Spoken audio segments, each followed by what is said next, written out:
Hi everyone, welcome to quick revision 360. భారత రాష్ట్రపతికి సంబంధించినటువంటి అధికారాల గురించి ఈ క్లాస్లో మనం తెలుసుకోబోతున్నాం.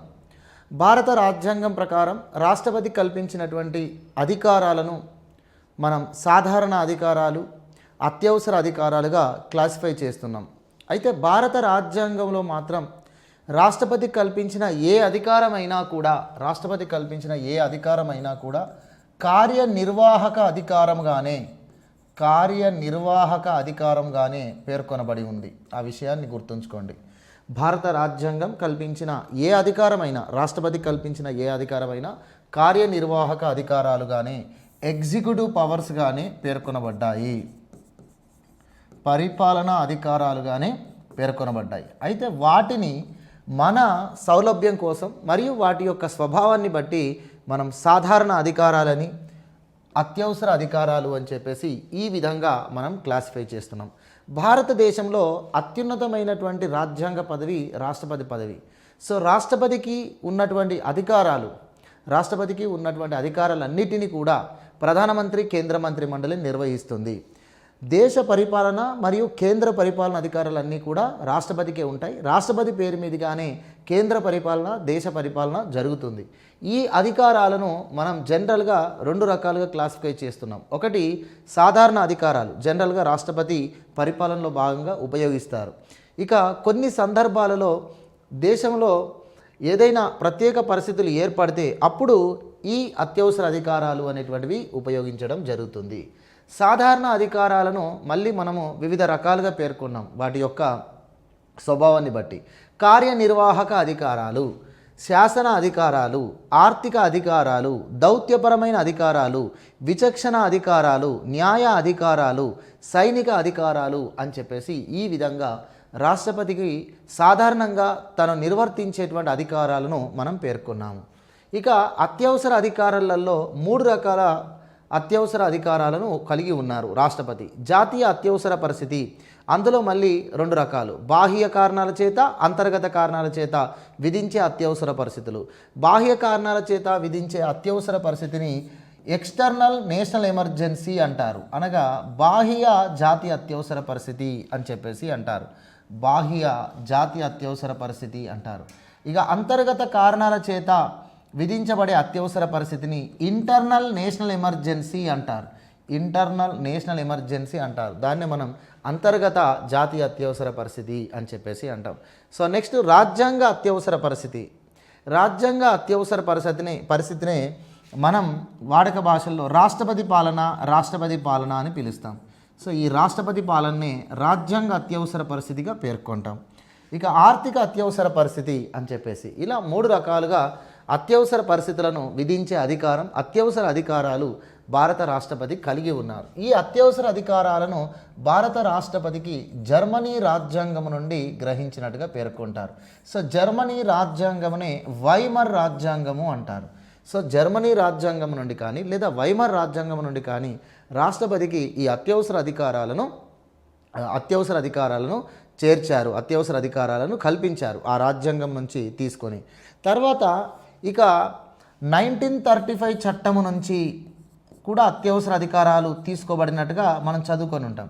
1935 చట్టం నుంచి గ్రహించింది ఏమిటి అంటే ఈ రాజ్యాంగ అత్యవసర పరిస్థితి అనేది, ఈ రాష్ట్రపతి పాలన విధించేటువంటి విధానం అనేది 1935 భారత ప్రభుత్వ చట్టం నుంచి గ్రహించింది. నేషనల్ ఎమర్జెన్సీ, ఫినాన్షియల్ ఎమర్జెన్సీ అనేటువంటివి మాత్రం జర్మనీ లేదా వైమర్ రాజ్యాంగం నుంచి మనం అనుసరించడం జరిగింది. సో మనం ఇక్కడ ముందుగా సాధారణ అధికారాల గురించి చెప్పుకుందాం. సాధారణ అధికారాల్లో ఒక్కొక్క అధికారం గురించి మనం డిస్కస్ చేసి తర్వాత అత్యవసర అధికారాలు రాష్ట్రపతికి ఏ విధంగా ఉన్నాయి, వాటిని ఏ విధంగా ఉపయోగిస్తాడు అనేటువంటిది మనం చూద్దాం. ఓకే, సో ముందుగా కార్యనిర్వాహక అధికారాలు. సాధారణ అధికారాలలో కార్యనిర్వాహక అధికారాలు. సో కార్యనిర్వాహక అధికారాలు అనేటువంటివి, సో ఇక్కడ మనం చూసినట్లయితే రాష్ట్రపతికి ఉన్నటువంటి కార్యనిర్వాహక అధికారాలు, వీటిని పరిపాలనా అధికారాలు అంటాం. వీటిని పరిపాలనా అధికారాలుగా పేర్కొంటాం. So executive powers nothing but administrative powers. So పాలనా అధికారాలనే మనం కార్యనిర్వాహక అధికారాలు అంటాం. భారత రాజ్యాంగంలో 53వ ఆర్టికల్ అనేటువంటిది మనకు ఇక్కడ చెప్పబడి ఉంది. ఏమని అంటే, రాజ్యాంగం భారతదేశ రాష్ట్రపతికి ఇచ్చిన కార్యనిర్వాహక అధికారాలను రాష్ట్రపతి స్వయంగాను మరియు తన క్రింది అధికారుల ద్వారాగాను నిర్వహిస్తారు అని చెప్పేసి ఉంటుంది. ముందుగా రాష్ట్రపతి కార్యనిర్వాహక అధికారాలు అంటే పరిపాలన అధికారాలు అనేటువంటిది మనం ముందే చెప్పుకున్నాం. భారత రాజ్యాంగము 53వ ఆర్టికల్లో కేంద్ర కార్యనిర్వాహక అధికారాలు అనేవి రాష్ట్రపతికి కల్పించబడ్డాయి. అంటే కేంద్ర పరిపాలన అధికారాలన్నీ కూడా రాజ్యాంగం రాష్ట్రపతికి కల్పిస్తుంది అకార్డింగ్ టు 53 ఆర్టికల్ ప్రకారము. మరి ఈ అధికారాలను రాష్ట్రపతి తానే స్వయంగా కానీ లేదా క్రింది అధికారుల ద్వారా కానీ నిర్వహిస్తారు అని చెప్పేసి 53 ఆర్టికల్లో క్లాస్ 1 అనేటువంటిది తెలియజేస్తుంది. 53 ఆర్టికల్లో క్లాస్ 1 అనేటువంటిది తెలియజేయడం జరుగుతుంది. ఓకేనా. తర్వాత 53 ఆర్టికల్లో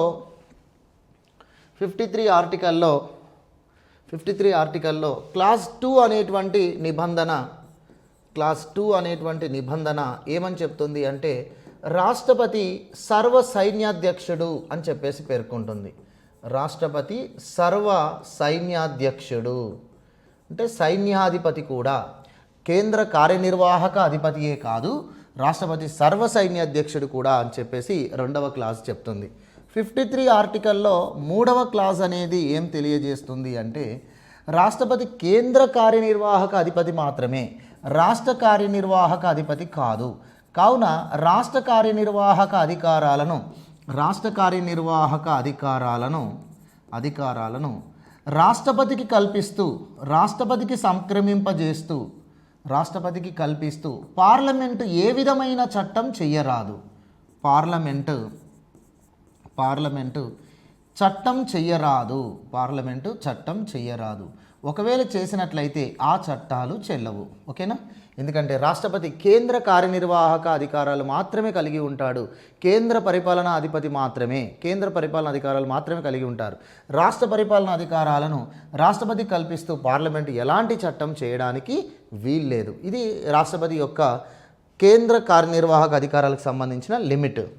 ఇక తర్వాత ఇక్కడ 53 ఆర్టికల్లో క్రింది అధికారుల ద్వారా ఈ కేంద్ర పరిపాలన అధికారాలను రాష్ట్రపతి నిర్వహిస్తారు అన్నారు. ఆ క్రింది అధికారులు ఎవరు అనేది ఇక్కడ మనకు తీసుకుంటే 74వ ఆర్టికల్లో 1వ క్లాజులో పేర్కొన్నారు. ఎవరు అంటే, రాష్ట్రపతి ప్రధానమంత్రి అధ్యక్షతన కలిగిన మంత్రిమండలి సలహా సహకారంతో కేంద్ర పరిపాలన విధులను నిర్వహిస్తారు, కేంద్ర కార్యనిర్వాహక విధులను నిర్వహిస్తారు అని చెప్పేసి ఇక్కడ మనకు పేర్కొనబడింది.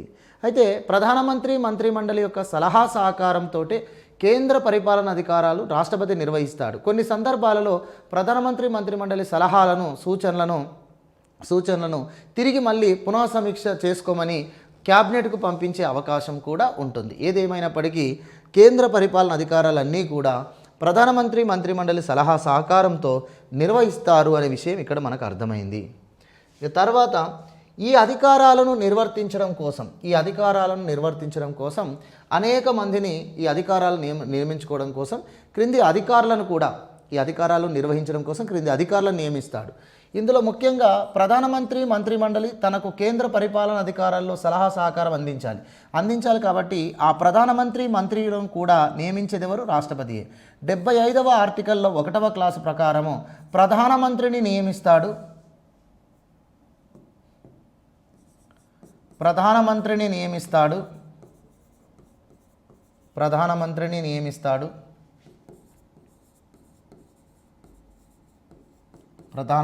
నియమిస్తారు. ప్రధానమంత్రి సిఫార్సు మేరకు లేదా ప్రధానమంత్రి యొక్క సూచించిన వారిని ప్రధానమంత్రి సూచన మేరకు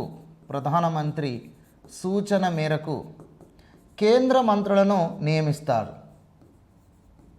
ప్రధానమంత్రి సూచన మేరకు కేంద్ర మంత్రులను కూడా రాష్ట్రపతియే నియమిస్తారు.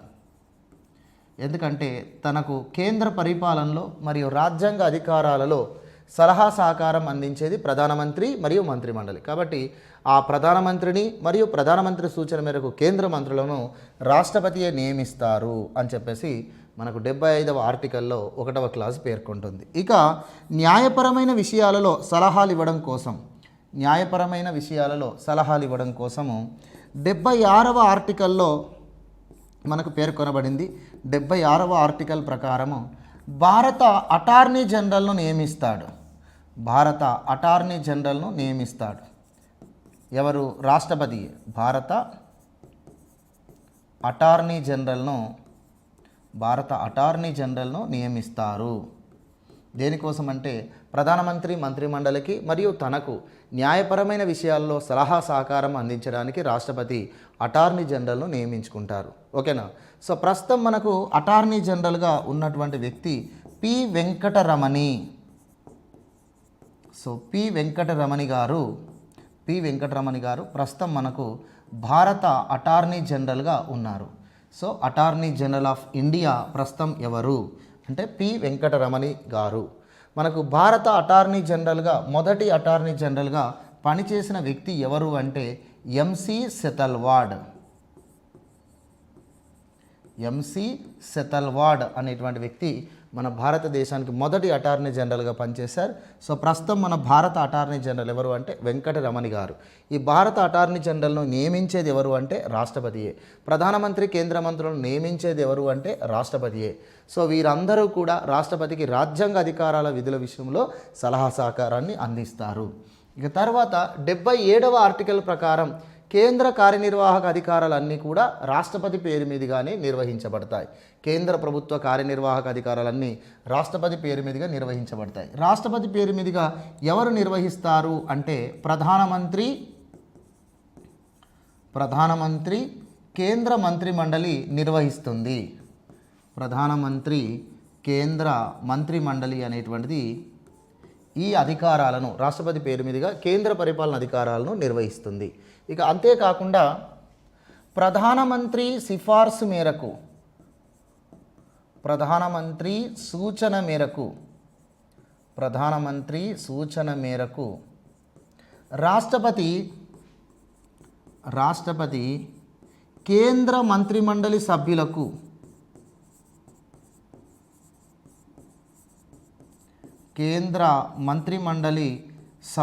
అనగా కేంద్ర మంత్రులకు వివిధ మంత్రిత్వ శాఖలు కేటాయిస్తాడు. ప్రధానమంత్రి సూచించిన విధంగా కేంద్ర మంత్రిమండలి సభ్యులైన కేంద్ర మంత్రులకు వివిధ మంత్రిత్వ శాఖలు కేటాయిస్తారు.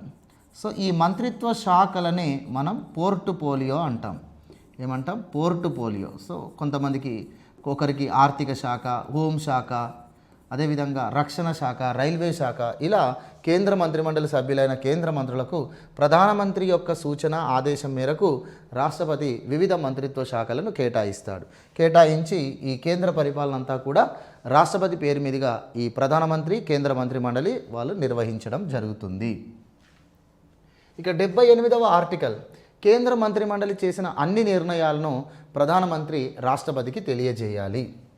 అంటే ఇక్కడ కేంద్ర మంత్రిమండలికి నాయకుడు, కేంద్ర మంత్రిమండలి నాయకుడిగా ప్రధానమంత్రి కేంద్ర మంత్రిమండలి నిర్ణయాలు కానీ లేదా కేంద్ర మంత్రిమండలి యొక్క విధానాలను ఎప్పటికప్పుడు రాష్ట్రపతికి తెలియజేయాలి. సో అవసరమైతే రాష్ట్రపతి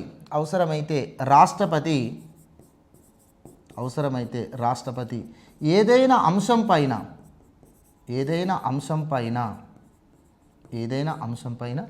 కేంద్ర మంత్రిమండలి నిర్ణయాన్ని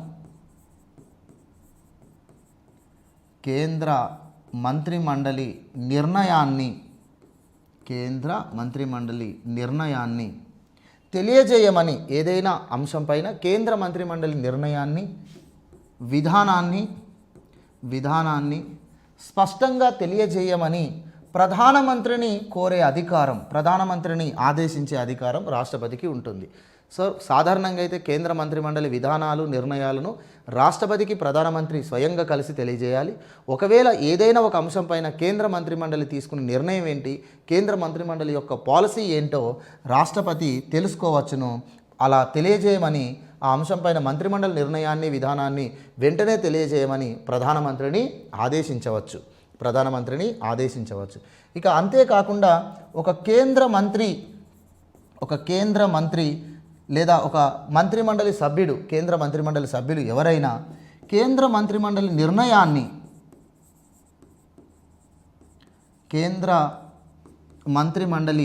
నిర్ణయాన్ని వ్యతిరేకించిన లేదా మంత్రిమండలి నిర్ణయానికి విరుద్ధంగా కేంద్ర మంత్రి ఏదైనా వివాదాస్పదంగా ప్రకటన చేసిన దానిపై వివరణ తెలియజేయమని ప్రధానమంత్రిని రాష్ట్రపతి ఆదేశించవచ్చు. దానిపై వెంటనే వివరణ తెలియజేయమని ప్రధానమంత్రిని రాష్ట్రపతి ఆదేశించవచ్చును. అప్పుడు ప్రధానమంత్రి కేంద్ర మంత్రి ఆ మంత్రిమండలి నిర్ణయాన్ని ఎందుకు వ్యతిరేకిస్తున్నాడు అని తెలుసుకొని రాష్ట్రపతికి చెప్పాలి. ఒకవేళ మంత్రిమండలి నిర్ణయాన్ని కేంద్ర మంత్రి ఒప్పుకునేలా మరియు కేంద్ర మంత్రి యొక్క అభిప్రాయాన్ని మంత్రిమండలి పాటించేలా ప్రధానమంత్రి చర్యలు తీసుకోవాలి. ఒకవేళ ఆ మంత్రి కేంద్ర మంత్రిమండలి నిర్ణయాన్ని ఆమోదించకపోయినా, వ్యతిరేకించినా, అప్పుడు రాష్ట్రపతి ద్వారా కేంద్ర మంత్రిని తొలగించడం అనేటువంటిది జరుగుతుంది. ఇలా కేంద్ర మంత్రిమండలి నిర్ణయాన్ని విధానాన్ని ఎప్పుడైనా కూడా రాష్ట్రపతి తెలుసుకునే అధికారం ఉంది. మరియు ఒక కేంద్ర మంత్రిమండలి నిర్ణయాన్ని వ్యతిరేకిస్తే మంత్రిమండలి నిర్ణయానికి కట్టుబడి ఉండేలా చేయమని ప్రధానమంత్రిని ఆదేశించడం లేదా ఆ కేంద్ర మంత్రిని తొలగించడం అనేటువంటిది రాష్ట్రపతి యొక్క అధికారం. ఇక తర్వాత రాష్ట్రపతికి సంబంధించినటువంటి అధికారాలలో మనం ఆల్రెడీ కొన్ని చెప్పుకున్నాం. ఇక్కడ ప్రధానమంత్రిని నియమిస్తాడు 75వ ఆర్టికల్ ప్రకారం 75+1 ఆర్టికల్ ప్రకారం ప్రధానమంత్రిని నియమిస్తారు. మరియు ప్రధానమంత్రి సిఫార్సుల మేరకు కేంద్ర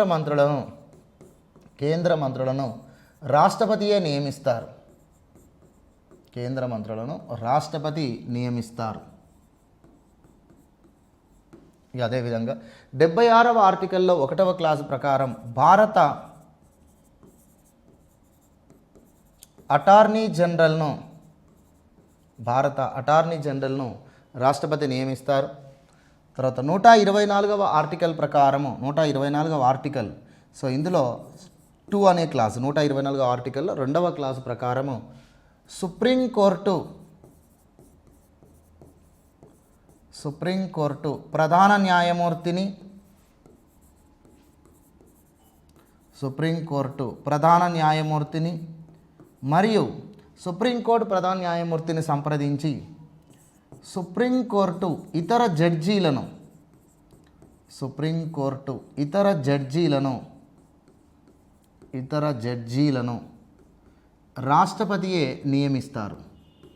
రాష్ట్రపతియే నియమించాల్సి ఉంటుంది.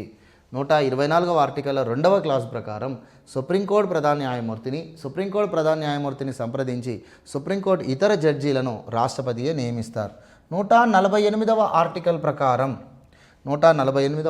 ప్రకారం కాగ్ను అనగా కంట్రోలర్ అండ్ ఆడిటర్ జనరల్ను రాష్ట్రపతియే నియమిస్తారు.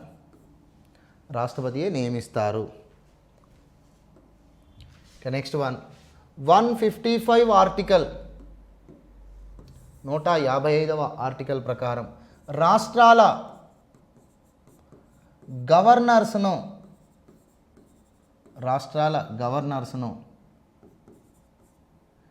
రాష్ట్రపతియే నియమిస్తారు. తర్వాత 217వ ఆర్టికల్ ప్రకారం హైకోర్టుల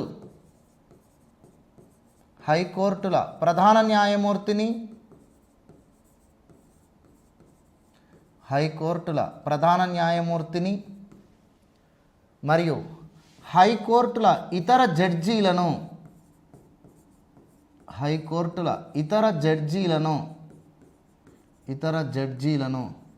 రాష్ట్రపతియే నియమిస్తారు. తర్వాత 239వ ప్రకరణ ప్రకారం కేంద్రపాలిత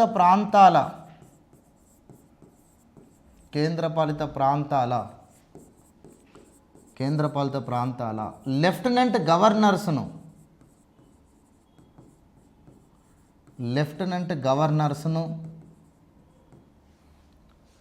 అదేవిధంగా చీఫ్ అడ్మినిస్ట్రేటర్స్ను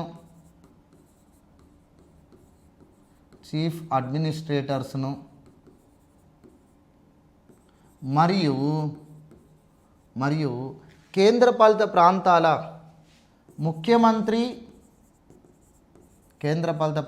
శాసనసభ కలిగిన కేంద్రపాలిత ప్రాంతాల ముఖ్యమంత్రి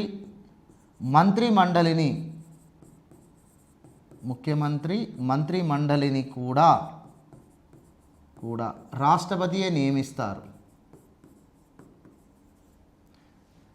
కేంద్రపాలిత ప్రాంత ముఖ్యమంత్రిని మరియు మంత్రిమండలిని మరియు లెఫ్టినెంట్ లేదా చీఫ్ అడ్మినిస్ట్రేటర్స్ను రాష్ట్రపతియే నియమిస్తారు.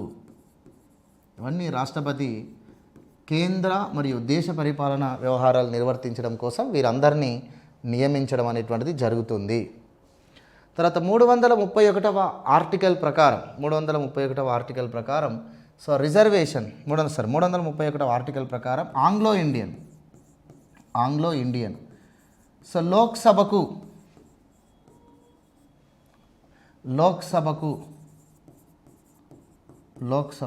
ఇద్దరు ఆంగ్లో ఇండియన్స్ను రాష్ట్రపతి నామినేట్ చేసే అధికారం కలిగి ఉండేవాడు. అయితే ప్రస్తుతము ఈ నిబంధన రద్దయిపోయింది. ఎలా అంటే 2020 జనవరి 25వ తేదీన ఈ ఆంగ్లో ఇండియన్స్ను నామినేట్ చేసే ఈ రిజర్వేషన్ కాలపరిమితి పూర్తి అయింది. సో ఇది 104వ రాజ్యాంగ సవరణ చట్టం 2019 ప్రకారము జరిగింది. 104వ రాజ్యాంగ సవరణ చట్టం 2019లో చేశారు. ఈ రాజ్యాంగ సవరణ చట్టం ప్రకారం ఆంగ్లో ఇండియన్స్ యొక్క ప్రాతినిధ్యం లోక్సభలో రద్దయిపోయింది. ఆ రిజర్వేషన్ కాలపరిమితి 2020 జనవరి 25కు సమాప్తం అయిపోయింది. ఇక లోక్సభకు ఇద్దరు ఆంగ్లో ఇండియన్స్ నామినేట్ చేసే అధికారము రాష్ట్రపతికి లేదు. తర్వాత 316వ ఆర్టికల్ ప్రకారం యూపీఎస్సీ చైర్మన్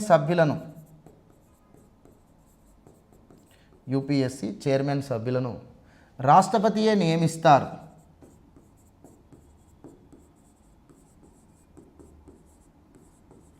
యూపీఎస్సీ చైర్మన్ సభ్యులను రాష్ట్రపతియే నియమిస్తారు. తర్వాత 324 ఆర్టికల్లో 2 అనే క్లాస్ ప్రకారం కేంద్ర ఎన్నికల సంఘం కమిషనర్స్ను ప్రధాన ఎన్నికల కమిషనర్ కానీ ఇతర కమిషనర్స్ను కానీ రాష్ట్రపతియే నియమిస్తారు. 338A సో 338 ప్రకారం జాతీయ షెడ్యూల్డ్ కులాల కమిషన్ చైర్మన్ సభ్యులను రాష్ట్రపతియే నియమిస్తారు. 338 క్లాస్ ఏ ప్రకారం 338 క్లాస్ ఏ ప్రకారం జాతీయ షెడ్యూల్డ్ తెగల కమిషన్ చైర్మన్ సభ్యులను రాష్ట్రపతియే నియమిస్తారు.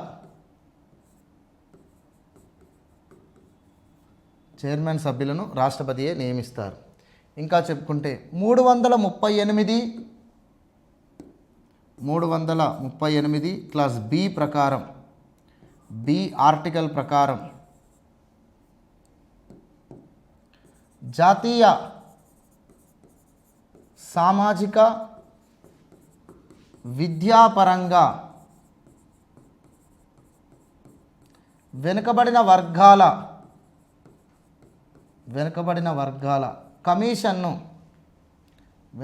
వర్గాల కమిషన్ చైర్మన్ సభ్యులను కూడా చైర్మన్ సభ్యులను కూడా రాష్ట్రపతియే నియమిస్తారు.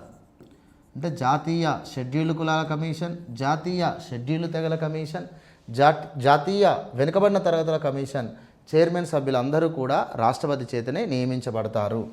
ఇక 340వ ఆర్టికల్ ప్రకారం దేశంలో వెనుకబడిన తరగతుల స్థితిగతులను అధ్యయనం చేయడం కోసం, దేశంలో వెనుకబడిన తరగతుల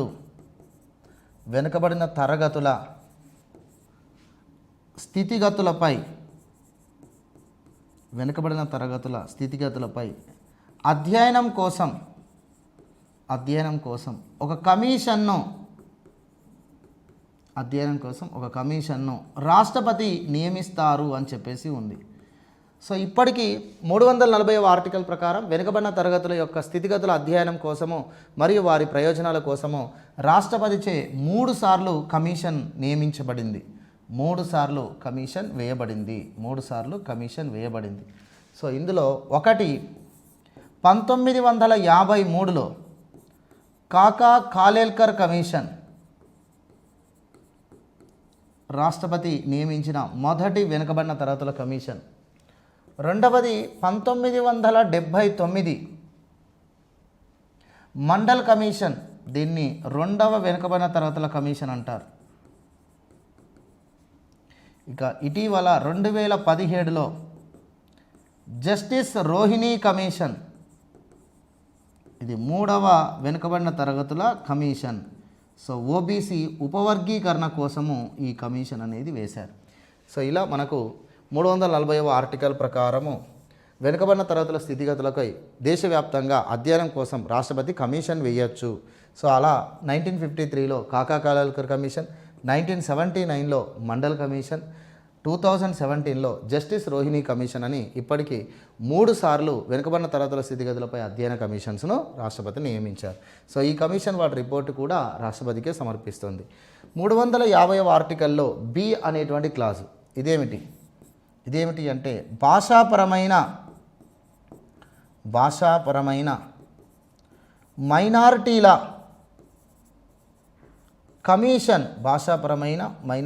కమిషన్ను నియమించేది కూడా రాష్ట్రపతియే. భాషాపరమైన మైనారిటీల కమిషన్ చైర్మన్ సభ్యులను కూడా నియమించేది రాష్ట్రపతియే. ఇవి రాష్ట్రపతి యొక్క నియామక అధికారాలు. సో రాష్ట్రపతికి సంబంధించిన నియామక అధికారాలు ఏమేమి ఉన్నాయి ఒక్కసారి చూడండి. 75వ ఆర్టికల్ ప్రకారం ప్రధానమంత్రిని మరియు కేంద్ర మంత్రులను నియమిస్తుంది. భారత అటార్నీ జనరల్ను నియమిస్తారు రాష్ట్రపతి. సుప్రీంకోర్టు ప్రధాన న్యాయమూర్తిని, సుప్రీంకోర్టు ఇతర జడ్జీలను రాష్ట్రపతి నియమిస్తాడు. కంట్రోలర్ అండ్ ఆడిటర్ జనరల్ను నియమిస్తారు. తర్వాత రాష్ట్రాల గవర్నర్స్ను నియమిస్తారు. హైకోర్టుల ప్రధాన న్యాయమూర్తిని, హైకోర్టుల ఇతర జడ్జీలను నియమిస్తారు. కేంద్రపాలిత ప్రాంతాల లెఫ్టినెంట్ గవర్నర్స్ను, చీఫ్ అడ్మినిస్ట్రేటర్స్ను మరియు కేంద్రపాలిత ప్రాంతాల ముఖ్యమంత్రి, మంత్రిమండలిని కూడా రాష్ట్రపతి నియమిస్తారు. ఆంగ్లో ఇండియన్స్ రిజర్వేషన్ ప్రస్తుతం తొలగించబడింది. 316 ఆర్టికల్ ప్రకారం యూపీఎస్సీ చైర్మన్ సభ్యులను రాష్ట్రపతియే నియమిస్తారు. తర్వాత 324 క్లాస్ 2 ఆర్టికల్ ప్రకారం కేంద్ర ఎన్నికల సంఘం కమిషనర్స్ను, 330, 338A, 338B ప్రకారం జాతీయ SC ST BC commission chairman సభ్యులను రాష్ట్రపతియే నియమిస్తారు. తర్వాత 340 ఆర్టికల్ ప్రకారం వెనుకబడిన తరగతుల స్థితిగతుల కోసం అధ్యయనం కోసం రాష్ట్రపతి ఒక కమిషన్ నియమించవచ్చు. 350 ఆర్టికల్ ప్రకారం భాషాపరమైన మైనారిటీల కమిషన్ చైర్మన్ సభ్యులను కూడా రాష్ట్రపతియే నియమిస్తారు.